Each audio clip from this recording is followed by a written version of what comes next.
Hello and welcome to this Astranti video. Now this is a highlights video.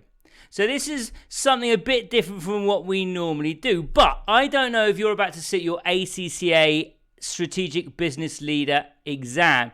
If you are, you may be getting a little bit nervous. You may be thinking, I don't know how best to spend my time before the exam. Well, luckily for you, you're in exactly the right place. This video is perfect for you because you're going to gain a really strong understanding of the pre-scene. Now, I mentioned it's a highlights video, and that's because it's going to be showing you the highlights from 3 videos. Well, in fact, it's actually from a series of 5 videos that we here at Astranti have prepared for you on this forthcoming pre-scene.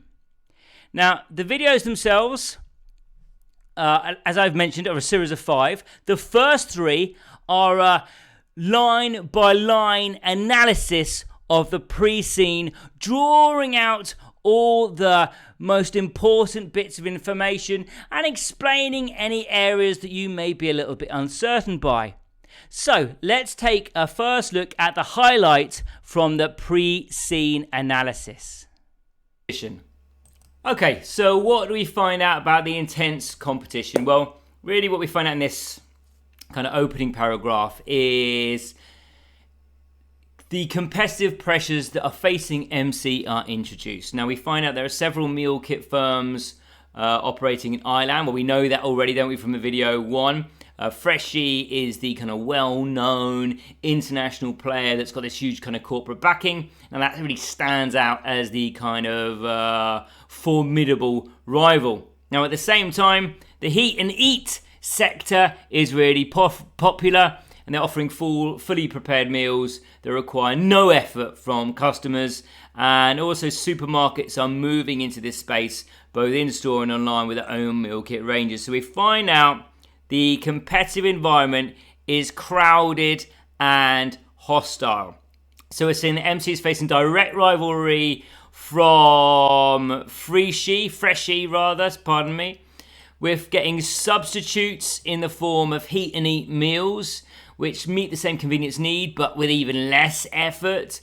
And also we're getting new entrants in the form of supermarkets, leveraging kind of existing distribution, and brand trust. So that really puts MC under significant competitive pressure from all areas. Now, if it doesn't get any clear differentiation, then of course that squeeze is going to get worse and worse, and it could end up that they end up being stuck in the middle between better funded competitors and substitute products. And again, we'll look at Porter's strategies in the strategic analysis video. So, really competitive landscape for, I'm going to forget their name again, MC, there we go.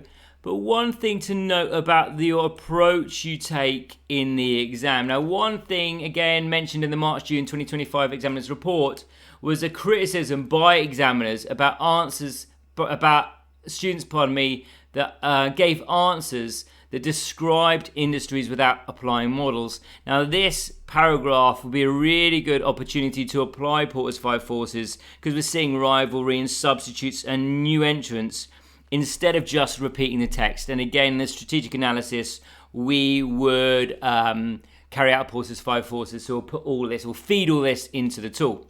Now, just as a real world example before we move on, HelloFresh in the UK has to take on supermarket meal kits from supermarkets like Tesco's and Sainsbury's.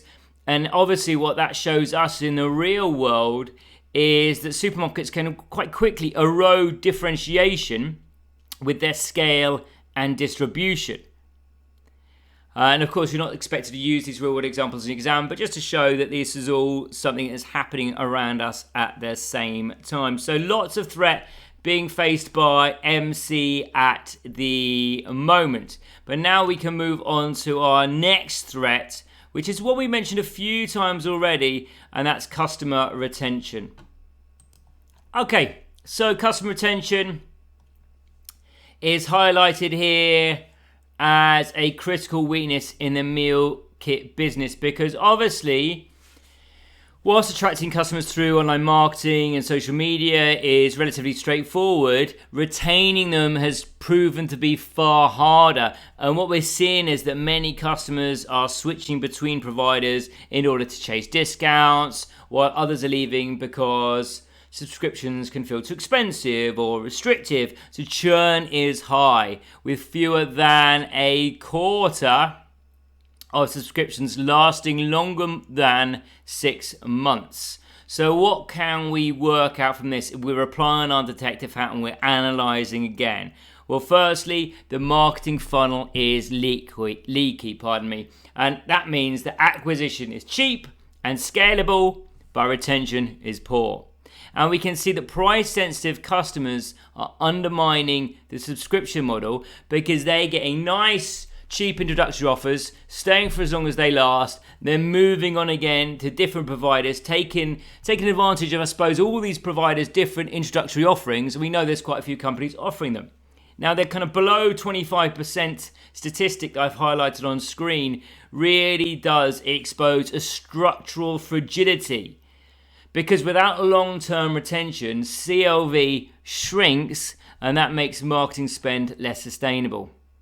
And also something else to think about is maybe we've got to think about not more customers, but instead focus on loyalty, differentiation, and value-added services to retain the customers they have, instead of just trying to always get more customers who leave. Now, we saw in the opening paragraph to this section that competition is intense. And high churn magnifies that because competitors can poach MC's customers cheaply. Now, we should see some evidence of this when we look at the KPIs for acquisition costs and customer numbers later on in the video. Now, I put a syllabus reference on screen, C3B, just to remind you what we do here, just pointing you towards analysing customers and markets. And I've also put the professional skill of analysis up on screen here because obviously, just want to remind you, it's not analytical to say the churn in the industry is high. What you've got to do in your exam is, if relevant, is interpret the implications of churn for profitability, for marketing spend, and things like competitive positioning. Now, this is a major weakness in the business model, so you can see there's a possibility for it being subject to test in the exam, and a question might be along the lines of how could MC improve customer loyalty? And obviously that strong answer won't just go, well, churn is high, but it's going to apply analysis. We find out that subscriptions last under 6 months. Strategies have to instead focus on retention, not just acquisition. Otherwise, marketing spend isn't going to generate any sustainable returns. So obviously, link the churn to strategy, link it to KPIs, link it to risks. Why does churn matter? Financially and strategically. Okay, now we can move on to our third kind of challenge for the industry. And that is, nice lots of white space here for this one. This is what I like, is logistical complexities. So this paragraph is all about highlighting the logistical kind of complexity of the meal kit industry. Now, to offer the variety and the freshness, businesses often work with hundreds of suppliers. Now, that means investing in supply management systems and continuous relationship management. Now, delivery adds this other layer as well. And that requires advanced logistics, software, and reliance on third-party logistics providers. So we can see the business model is operations heavy. We've got a wide supplier base. And that means that we should be resilient. We're going to find out more about suppliers in a bit. But also there can be a risk of inconsistency and high admin costs. Now we've also got a freshness promise. Now that drives costs. There's tight timelines, there's little margins for error, and a huge high waste risk if supply and demand aren't balanced, because obviously you've got products that can perish. And we've also got heavy reliance on third-party logistics, and that means performance depends on external partners, because that reduces direct control and that increases risk. Now, we touched on this earlier on in video 1. We spoke about cold chain risk. Now, we'll come back to it again in the risk section to see how supply and logistic failures rank as a significant threat to MC. But for the moment, concentrating on this paragraph, I've got the professional skill of commercial acumen, because this idea of freshness isn't just like a marketing claim. We go, oh, we're the freshest ingredients for our customers. Actually, this is a really costly operational commitment that impacts margins. We're having to source fresh produce from 100 suppliers and get it delivered or used on time, so it's still fresh, so it's still usable with as little as waste as possible. So, of course, this could set up questions in the exam about supply chain or logistics risks. And as I said in video 1, we spoke about examiners saying that these operational details aren't just details to make this seem a more real-world exam. These are the fundamentals. These are the details that will be kind of forming the basis of whatever it is you're being asked to do in the exam, the requirements. So you have to interpret these operational details, not just copy them. And if you're having a successful exam, you're going to be linking things like supply complexity to risk and margin pressure. Now, again, to have a real world example, not to use in your exam, but just to kind of as demonstrative, well, Gusto in the UK, now their distribution centre runs heavily on proprietary logistics tech. So that just shows us the scale of systems investment needed to keep the operations viable. Okay, then we come down to our next section, which is on food safety and increasing regulations. Okay, so this is all about the food safety risks involved in the meal kit business. Now, obviously, we touched on this in video 1 too, because they contain perishable products like meat and fish and eggs and dairy. If there's poor packaging, if the storage doesn't work, or if there's contamination and illness, and again, these can be linked to the poor packaging and the storage as well, then obviously that is going to be a problem for reputation, for trust, etc., etc. Now, there have already been reported cases worldwide linked to outbreaks of, if I can find my marker, linked to illnesses and food poisoning. So this is something that's actually happening. And so in order to stem these kind of outbreaks, then the regulators have responded by tightening standards and are issuing best practice guidelines. So, of course, making things tougher for us in relation to how meal kit businesses are stored, packaged and delivered, and what their raw ingredients are, and the final meal kit boxes. So, obviously, this kind of food safety risk is both an operational and a reputational challenge, because a single incident could cause major brand damage and legal liability. Now, this rising regulatory oversight also means additional compliance costs, investment in packaging, refrigeration and monitoring systems. We had to take this stuff really, really seriously. But we can also say, well, actually, hold on a minute. This compliance can also be kind of positioned as a differentiator, because businesses that demonstrate higher safety standards can build this strong trust with their customers. And it just, again, in a real world example, we saw Blue Apron in the US had food safety issues that led them to negative headlines and regulatory scrutiny. So it's something that can really escalate. And of course, in a very competitive environment, when our market share is already being squeezed, we do not want to run the risk of bad publicity as well, do we? So before we move on, we haven't got a lot of room on the screen, so I've just done our kind of key takeaways in these 4 notes down here. If I highlight them for you, that might make it easier. So really, first we've got competitive pressure. So we've got supermarkets, Heat and Eat meals, global players like Freshly, they're all squeezing our margins. We've got customer churn. Now, we're attracting customers easily. Retention is proving difficult. We've already been talking about discounts in video 1. People are switching between the different competitors. Then we've got logistical strain. We've got multiple suppliers, fresh, perishable goods, reliance on advanced systems and third-party deliveries. That just sounds like a headache, doesn't it? Then we've got food safety and regulations. So obviously we know compliance costs are rising, but if we have any lapses in our quality control or anything like that, that could destroy our reputation. So these challenges aren't just background. They can be the foundation for discussions on risk or strategy recommendations and financial implications. Now, strong answers in your exam are going to use things like this to explain why MC faces cost pressures and customer churn or reputational risks, rather than just describing the industry themselves. Okay, so there's our challenges. Let's see if we can get a bit of room somewhere and talk about some positives. Talk about the innovations.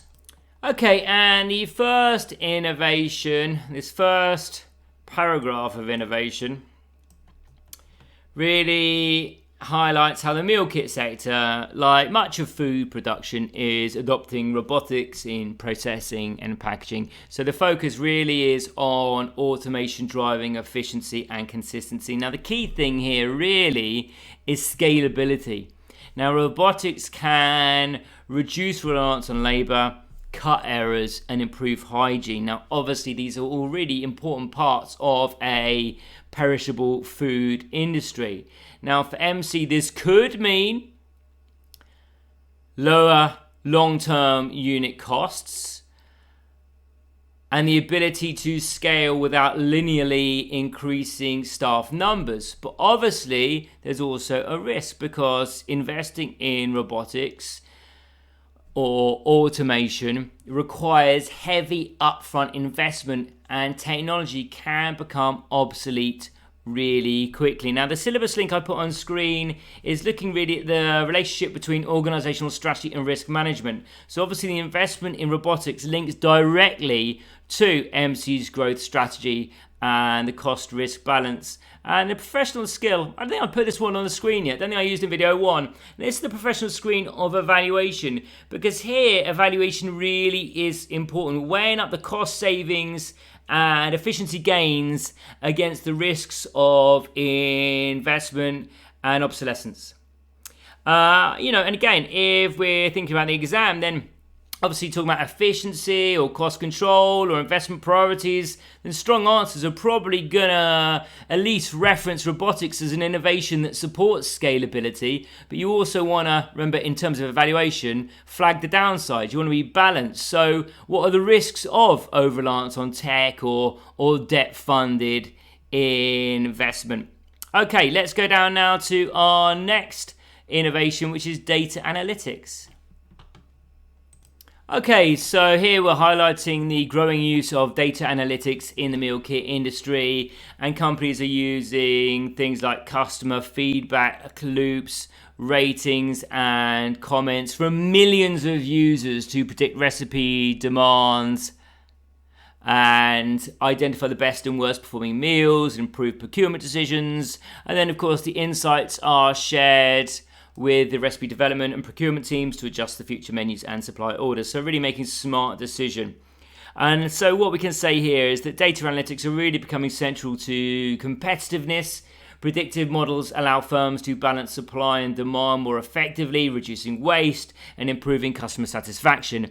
Now, the ability to capture customer sentiment in real time strengthens recipe development, but also requires significant investment in IT capability as well as skilled analysts. Procurement integration ensures suppliers are aligned with customer trends. That's going to reduce delays and mismatches in ingredients. And I've put on a syllabus, as you would expect, the syllabus linked to big data and analytics. So really, this is all about data and analytics, making smart choices. But again, the same kind of decisions have to be made as we saw in the first paragraph. This all costs money. How well is it working? What's the balance? What's the trade-off? That's what the kind of thing we should be thinking of. Okay, let's scroll down a little bit now. Again, I've lost my marker. There we go. I can scroll down.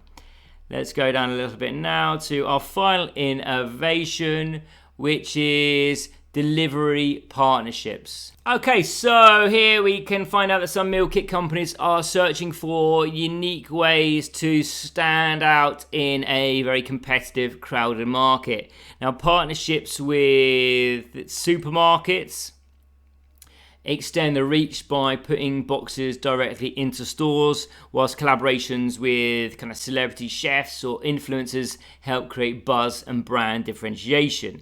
So really what we're thinking about here is kind of strategic positioning. Supermarkets are both competitors and potential partners. So these collaborations can be double-edged. They can offer access to new channels, but may also blur brand identity or reduce direct control over the customer relationship. Now, celebrity tie-ins provide short-term marketing appeal, but also carry the risk of cost, over-reliance, or reputational damage if the individual becomes, let's say, controversial. Now, the syllabus link I put on screen is to do with product and market diversification and the opportunities and the potential risks associated with them. So yeah, again, this one's an innovation. It's just looking at different ways to market and distribute the kits and using kind of celebrity appeal to help us do so. So there we go. That was the pre-scene analysis. 3 videos really getting to the detail of the pre-scene. But there's 2 more videos in this series, and the first of those is the strategic analysis video. Now, one of the key elements of this ACCA SBL exam is that you are able to use key models, key theories, key tools when analyzing your company. Now, that can be a really hard thing to do when you've just learned about the company, when you've just found out who they are. So here at Astranti, we've done the hard work for you, and that's what you're going to find in this clip from our strategic analysis video.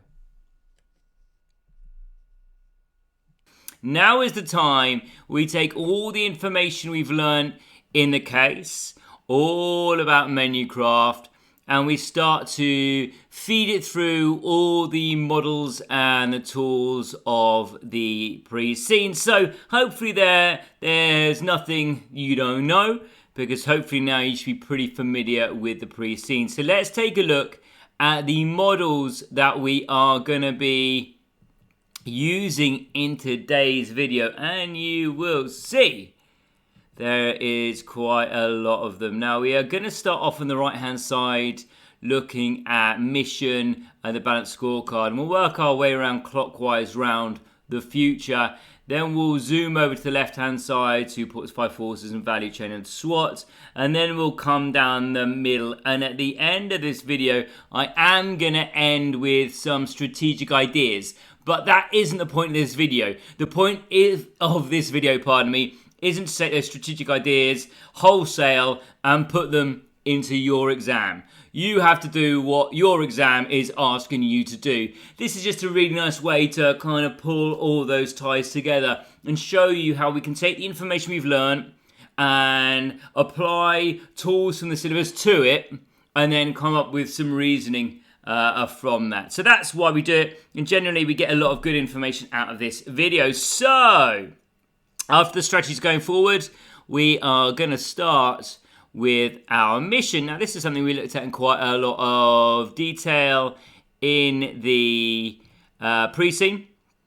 So I just want to highlight what we're going to be looking at here. Firstly, we look at the purpose. So why does the organisation exist? For whom does it exist? What does the organisation hope to achieve in the long term? Well, for MC, its purpose is to make it easier for busy customers to prepare and enjoy healthy home-cooked meals. And the organisation really exists to serve individual subscribers all across Ireland and only Ireland, and they're aiming to provide freshness and convenience and variety.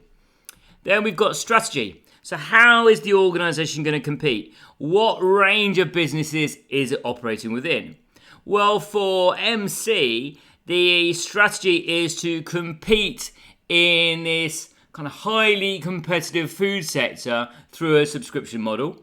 And it is delivering meal kits produced in a centralized facility, and it is distributing those meal kits via a third-party logistics partner. Now, its competitive positioning is around freshness and choice. But as we saw from the risk chart and at various instances through the pre-scene, it does face strong threats from substitutes like supermarkets and food delivery services and restaurants and those kind of things. Okay, then we've got values. So what does the organization stand for? Quality, value for money, innovation, etc. Well, actually, we saw quite a lot of space given over to the values of MC, and they focused on the quality of ingredients and the value for money and also the innovation in menu options, but also it wanted to support local producers and make positive environmental decisions. And also there's this ESG focus on planet, people, governance and ethics, which we were given full scale in the value section of the pre-scene. And then finally, what are the policies? And policies are the things that ensure people act according to the defined values, strategy and purpose. And what we see is actually there's no really detailed internal policies provided in this case, but we do know that there has to be a high standard in food safety, supplier management, and sustainability in order to align with MC stated values and strategy. And we can see that through them using the recyclable packaging, the partner using kind of low emission vehicles. They're using a variety of local suppliers to try and keep it as local as possible, and again, carbon resilient. And also they are using AI and robotics for efficiency and, making sure they're not sending out moldy chicken to the nation. Okay, so there's its mission broken down into purpose, strategy, values, and policies. Now let's zoom into the balanced scorecard. Now, as I'm sure you're all aware, the balanced scorecard is a tool that really helps us look at performance more broadly than just the financial results, and trying to balance financial measures with customer outcomes and internal processes and learning and growth, and just trying to give a really rounded view of how MC is really performing. Okay, so let's take a look at the ones we've chosen. Well, firstly, on the financial side, MC's revenue growth is a headline KPI, and investors in a listed company, will expect to see strong growth figures each year. So obviously this is crucial for shareholder confidence. Secondly, we've got market share percentage. Now this matters because even if the revenue is increasing, well, if rivals are growing faster than MC, then it risks, MC that is, risks losing its competitive position. And obviously that's something that you'd be expected to be able to evaluate in the exam. And then operating cost per meal kit produced is a key efficiency measure here. So with rising input and distribution costs, then obviously keeping unit costs under control is essential to protecting margins and keeping hold of our customers. Then we move across to the learning growth perspective. So this looks at long-term capability really. So staff turnover percentage matters because obviously MC relies really heavily on talented chefs and specialist staff to develop recipes and maintain quality, and high turnover would increase costs and, eventually weaken the product. Then we've got the number of new recipes launched per quarter. So this is a really clear innovation KPI. Now, recipe variety is one of MC's kind of differentiators, and any stagnation here would quickly reduce the customer interest. And then, obviously, MC collects a lot of subscription data. So percentage of decisions supported by data analytics shows how well it is using this resource. Analytics can improve personalization, marketing, and operations. And if it is underused, then MC risks missing an opportunity to be a smart competitor. Okay, then we drop down to the internal perspective, or the internal process perspective. Now, operationally, we can link KPIs to MC's value chain. Now, we know the factory runs 16 hours a day across 4 production lines. So boxes produced per line per hour shows us how efficiently MC is using its core asset. So this KPI stalls, it signals bottlenecks or overcapacity. Now, we know that distribution is outsourced to GoFlow, so the most relevant measure is on-time delivery percentage. Customers expect, they need freshness and punctuality, and any delays are going to directly damage satisfaction and retention, or customer retention. And then we know we've got 600 suppliers, over 600 suppliers. So percentage of deliveries from suppliers received on time is a vital KPI because late or poor quality ingredients disrupt the entire chain and are going to affect the end product, and again are going to hit our customers and they can just go off to Freshie or whoever else. And then finally we've got our customer perspective. Now, customer KPIs are very strong in this pre-scene. Active customers doubled from 250,000 to 500,000 in 4 years, showing the product does appeal to a wide base. Now, obviously, this demonstrates market traction, but also raises the exam issue, possibly, of whether MC can keep retention high whilst it scales. Then we've got the average order value, which rose from 34.20 to 38.25 over the last 5 years. Now, that indicates customers are willing to spend more, possibly by buying higher priced or larger boxes. Now, that's a positive sign of value perception. And then we've got the annual orders per customer per year. Now, that increased from 10.8 to 12, showing high frequency and loyalty. And together, these customers kind of detail our kind of customer engagement. And they show that for MC, they're pretty strong. But obviously, we've got a very competitive market and these are not guaranteed to last. So, there we go. That is our balanced scorecard. What we're going to do now is zoom out all the way, and then we're going to go into governance.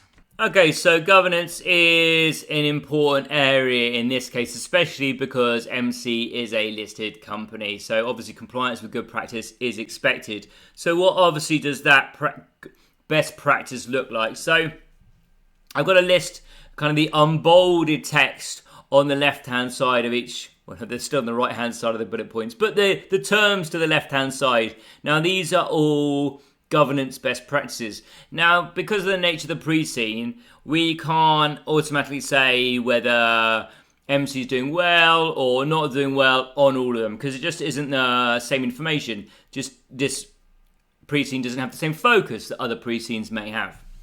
But what can we say? Well, the separation of chairman and CEO, now that's a clear strength, as is the presence of three key board committees, the Audit, Nominations and Remunerations Committee. Now, MC also has independent non-executive directors, but with the caveat that their true independence is uncertain. Now, this is often an area where substance does matter more than form.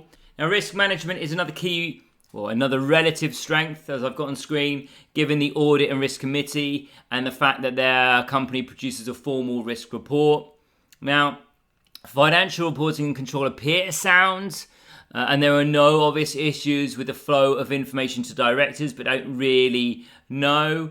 But there could still be a few concerns. Now, founder influence means that decision-making could be dominated by a small group. Now, that is obviously a governance risk. Now, other areas are a bit more uncertain. For example, whether remuneration disclosures are transparent enough, or how effectively MC uses its AGM, and how often it engages with institutional shareholders. So, the key exam point here is that while the pre-scene makes MC look compliant, you should expect the exam exhibits, to possibly highlight governance weaknesses. Now, they may be involved directors not being genuinely independent, or committees not working as intended, or poor shareholder engagement. So always read exhibits with a critical eye to spot these weaknesses. But there we go. There is our governance. So let's zoom out of governance. And now we're going to zoom into ethics and CSR. Okay, well, MC doesn't really provide, or provide's probably the wrong word, present us with a kind of high-profile ethical issues that we sometimes see in case studies. I don't know if it's like a mining company or something like that. Or where there's bribery or corruption issues or product recalls or any of that kind of stuff. But there are still important day-to-day ethical considerations. So let's look at ethics first.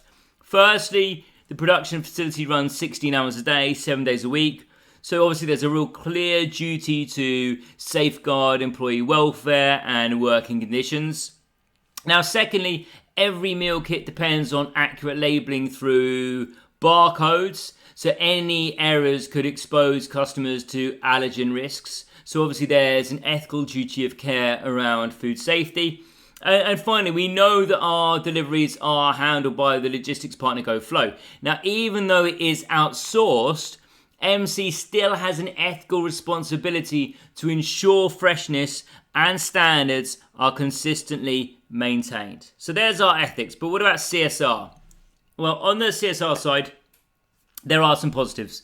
So MC works with GoFlow to optimize routes and reduce CO2 emissions. Now, obviously, that's demonstrating environmental responsibility, and it's also producing healthier diets, making a social contribution at a time when, diet-related illness is a public concern and is in the news a lot.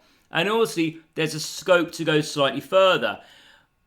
We see that they are sourcing ingredients from local or sustainable sourcing. Now, obviously, that would strengthen both environmental and community impact. And then finally, we've also got the issue of wastage. Now, I think our food wastage is something below 1%. But I think I mentioned in the pre-scene videos, I've been in shops where they've changed their policy now to make sure there is little as wastage as possible, even if that means them giving their stock to charities, for example, at the end of a working day. So that is a big kind of environmental, I don't want to say trend, because that's the wrong word, it makes it sound faddy, but concern in the public sphere at the moment that businesses are not wasting too much. And that's definitely one of the important messages for the CSR on this side. So, whilst MC might not face major ethical kind of scandals, obviously it does carry ongoing responsibilities around welfare and safety and oversight. And on the CSR side, it's already making contributions to health and sustainability with room to do more. There's always room to do more. Okay, so that is our ethics and CSR. Now we come down to critical success factors, and I've chosen 5 critical success factors, areas of the business which are absolutely crucial that MC are doing well. And the first of those is reliable delivery. Now, obviously, freshness and reliable delivery, and I put, the two go hand in hand, really, don't they? Because if the delivery isn't reliable, then the products won't be fresh when the customer gets them. So I said this is absolutely critical. Now, that's because customers are choosing MC because they expect ingredients to arrive as fresh as if they bought them that morning. A single box delivered late or spoiled could just prompt them to cancel their subscription and then say, well, actually, this is a really bad company. I wouldn't use these. Now, obviously, we can't have that. It's such a competitive industry. Now, in a subscription business, this kind of reputational damage multiplies quickly. Obviously, people aren't going to pay for our boxes if they don't arrive when they want them to arrive, so they can't eat them when they want to eat them, and also if they're, past their best. It's just not going to work as a business model. Then I've got food safety and labelling accuracy. Now, every box depends on precise barcoding and labelling to match recipes, portion sizes, and allergens. Now, any mistake could cause health risks, especially for customers with allergies, and that could bring not only reputational loss, but also legal and regulatory consequences. And so that makes accuracy in labelling a non-negotiable success factor. And obviously that just links to what we're talking about with ethics and CSR. Obviously we've got a duty of care for our customers, and obviously food allergies can be very severe. And it's not even just that. If you think about it, we're trying to make people's lives easier, giving them recipes, telling them how to do it. If there's a muddle up, if we're giving them the wrong recipe card with the wrong ingredients, are we making their lives easier? Are we a convenient service? Would they continue using us? No, I don't think they would. Then along the top, we've got customer retention and loyalty. And for those of you that have watched the pre-scene walkthrough, I don't think you'll find this one as a big surprise, because we must have said the word retention, or I said the word retention about 50 times. Now, the subscription model stands or falls on loyalty. High acquisition costs mean it takes time for new customers to become profitable. And that's why keeping customers happy for the long term is one of the most critical levers for financial success. Now, retention drives sustainable growth and churn erodes at that. So obviously, we found out in the pre-scene that actually we're above average in the industry for customer retention. If that starts to slip, then we would quickly see our revenue start to slip, a bit domino effect. Okay, then we've got recipe variety and innovation. Now, subscribers aren't going to subscribe if you're sending them spaghetti bolognese every Tuesday. If you're sending them pizza on a Wednesday, trying to think of a home-cooked meal there. Pizza's not a great example. So offering fresh and innovative recipes, whether they're vegetarian or vegan or international cuisines, could be a really key differentiator against the supermarkets or our rivals like Freshie. So without continuing to innovate, obviously MC would risk becoming a commodity provider with a high churn. So this is the way we can differentiate ourselves in a market where a business, at a certain level is pretty easy to copy. And also, you've got to remember, if it's food that people can just cook, if it's not that interesting, then people aren't going to bother paying the extra money to have a meal kit sent. And then we've got, finally, production efficiency and accuracy. Now, obviously, the production facility, is the engine of our business. It's running 16 hours a day, 7 days a week. And if there are any errors or any inefficiencies, whether in packaging or ingredient prep or coordination, the knock-on effect is immediate. Delayed boxes, higher costs, unhappy customers. So scaling growth is only possible if the plant remains highly efficient. So there we go. That was our strategic analysis video, but we have one more. And this is one of our most popular videos. This is our top 10 video issues. So in this top 10 video, we identify what we think, using our expertise and our experience, what we think are the most likely issues to appear in the exam based on our analysis of the case study. And then what we do in this video is we highlight to you the issue's relevance. Then we kind of come up with some ideas of how the examiners may test that information, what forms the questions may take.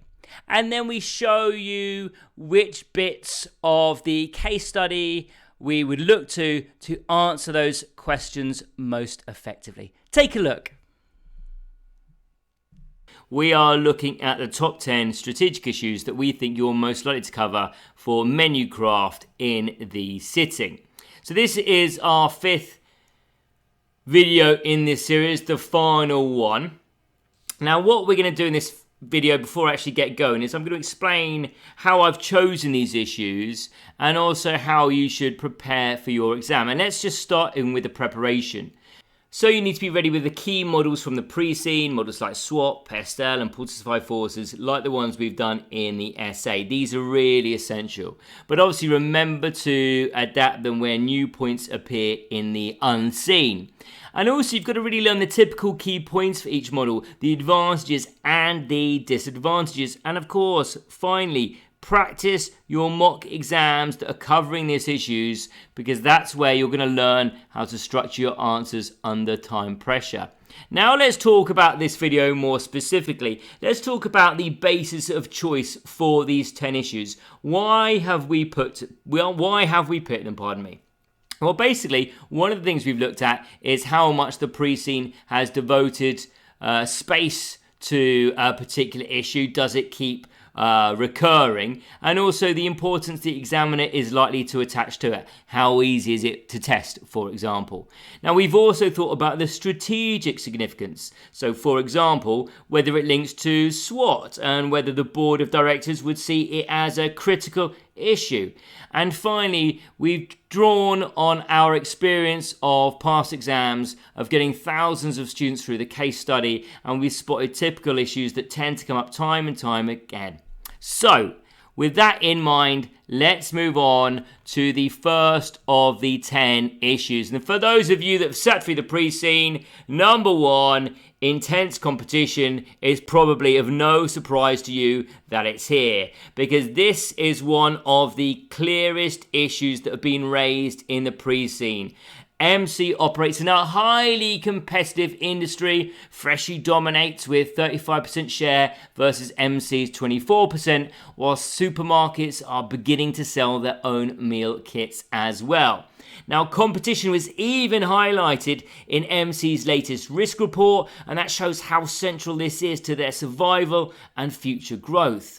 Now, because this touches pricing, customer loyalty, and long-term positioning, this is almost certain to be examinable. So if it's critical for MC's future, it's very likely to be critical for your exam too. So in the exam, under exam issues, you could be asked to analyse the threats from Freshie and supermarkets, address how competition is affecting customer churn, or recommend strategies for MC to defend or grow market share. So, for example, you may be asked to produce a board paper recommending how MC should respond to Freshie's dominance, or a consultant's report on countering supermarket entry. Now, examiners like this type of issue because it forces you to use evidence from the pre-scene and apply strategic models in a practical way. Okay, so what types of things should you raise if this comes up? Well, the first thing I've got is market share evidence. We've got Freshie at 35% compared with MC's 24%. Well, this highlights a significant competitive gap. Now, this does show that MC is a strong number 2, but not the market leader. And that means its strategy must focus on differentiation rather than trying to outscale Freshie directly, as we spoke about in the pre-scene. Supermarket entry.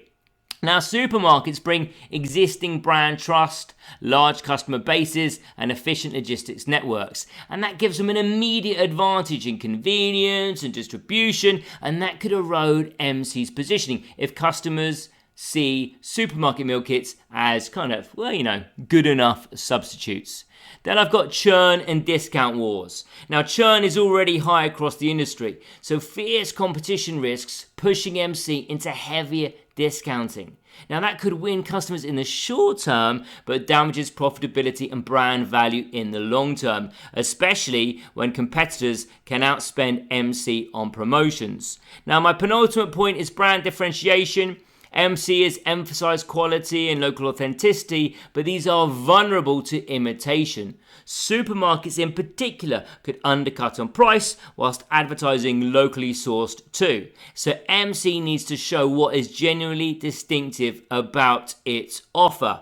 And then finally, we've got innovation signals. The pre-scene mentions celebrity chef partnerships as an innovation trend amongst the competition. Now, this isn't just about marketing. It ties into customer loyalty and product differentiation. Now, if MC doesn't adopt similar innovations, of course, it risks being left behind in brand visibility.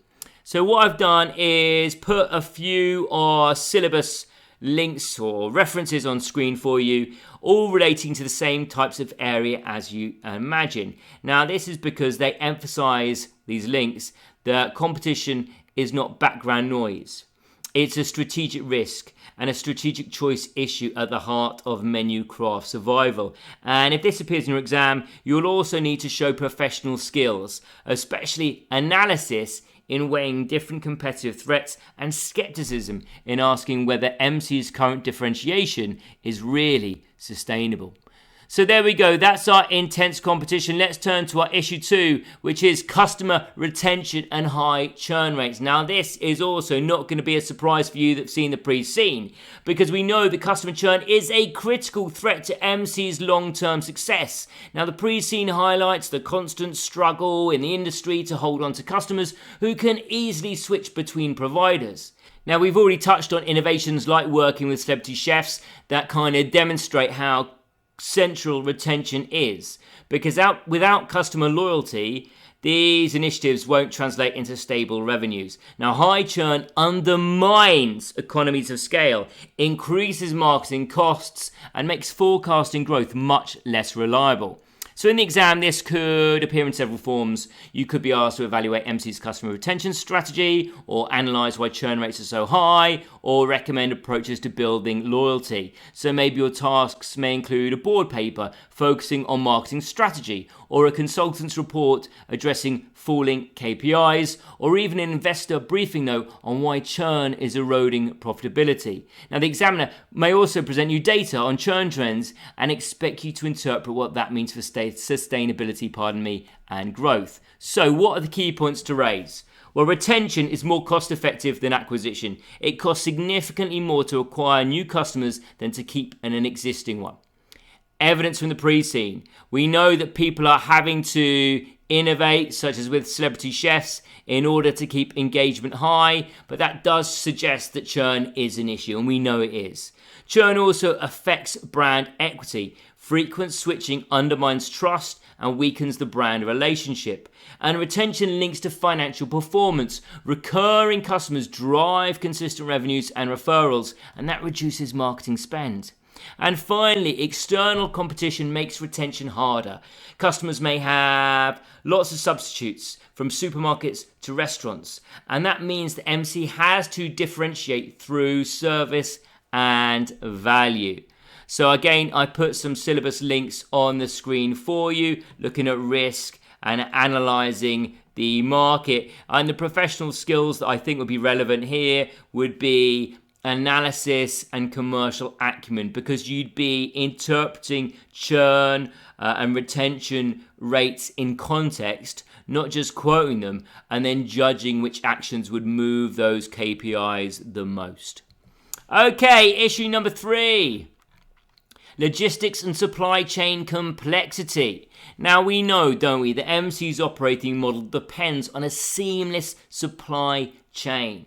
The pre-scene highlights that all boxes are produced in one large factory, then distributed through GoFlow, a third-party logistics provider using refrigerated vehicles and route optimization. Now, this structure offers efficiency but introduces concentration risk. If either the factory or GoFlow is disrupted, then the entire model is at risk. Now, in a business where freshness and reliability are central to the brand promise, this complexity is a critical strategic issue.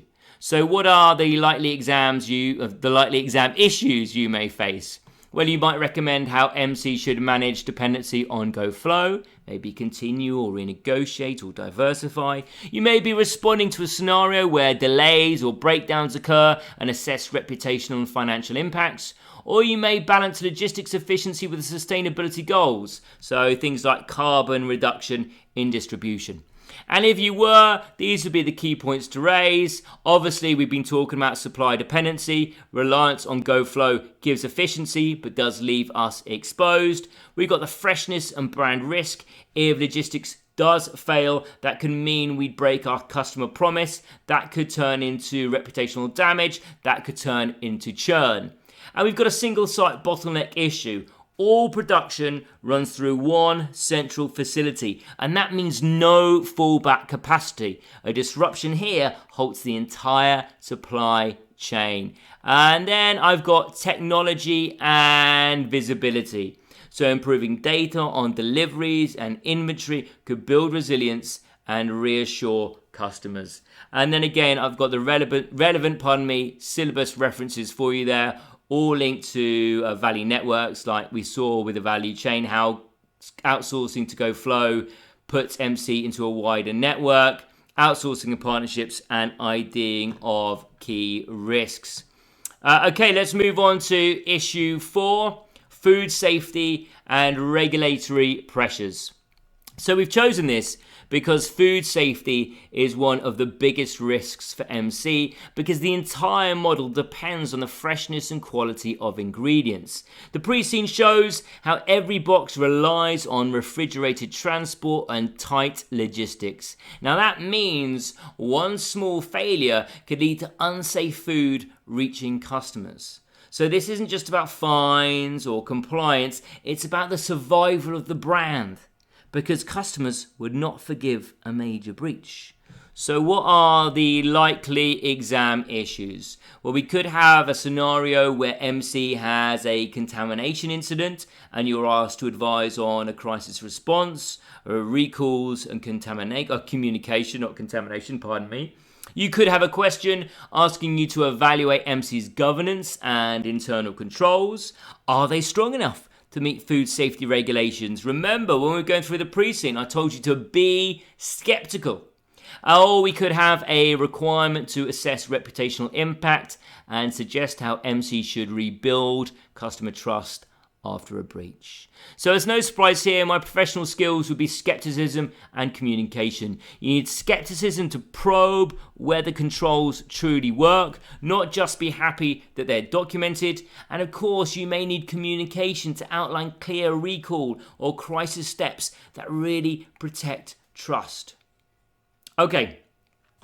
So if these issues come up, I've got a few points for you to raise here. Firstly, regulation is a minimum standard. It's not a strategy. So MC just can't aim to be compliant.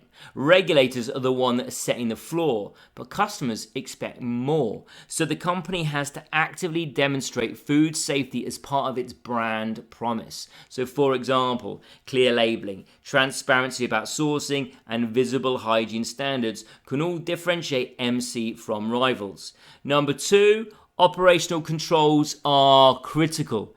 Food safety isn't just the responsibility of one department. It needs to be built into every process. So supplier vetting is really key, because if a supplier cuts corners on hygiene, it's going to be MC that is carrying the risk. And also the cold chain has to be monitored from end to end, and there needs to be clear accountability for checking that every stage is working. And number 3 is the enormous reputational stakes. Now, one contamination scare could undo years of brand building. Now, in the meal kit industry, customers are trusting MC to feed their families. So any failure directly threatens trust and loyalty. And it also accelerates churn. And we already know that that's a concern from the pre-scene and was it issue 2. And finally here, board level oversight is a non-negotiable.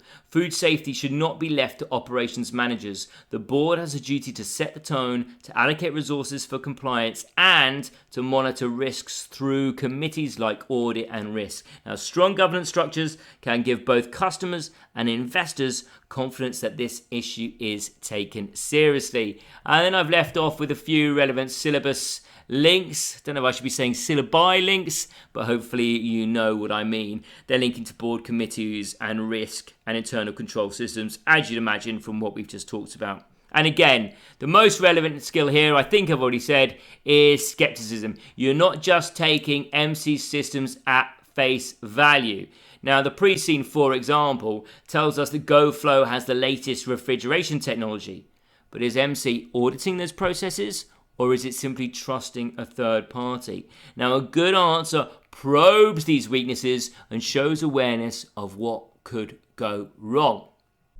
So there we go. There's our top 10 issues. And there's our video focus on the ACCA SBL. Really analysing the pre-scene and then applying all the key models, the key theories, and then demonstrating to you what we think is most likely to come up in your exam. Now, to accompany these 3 videos, we also produce an industry analysis. Now, this is a large document that's going to explain to you everything you need to know about the industry. And alongside that, we've also prepared 2 mock exams to make sure that you can practice using your newfound knowledge before you come to the exam.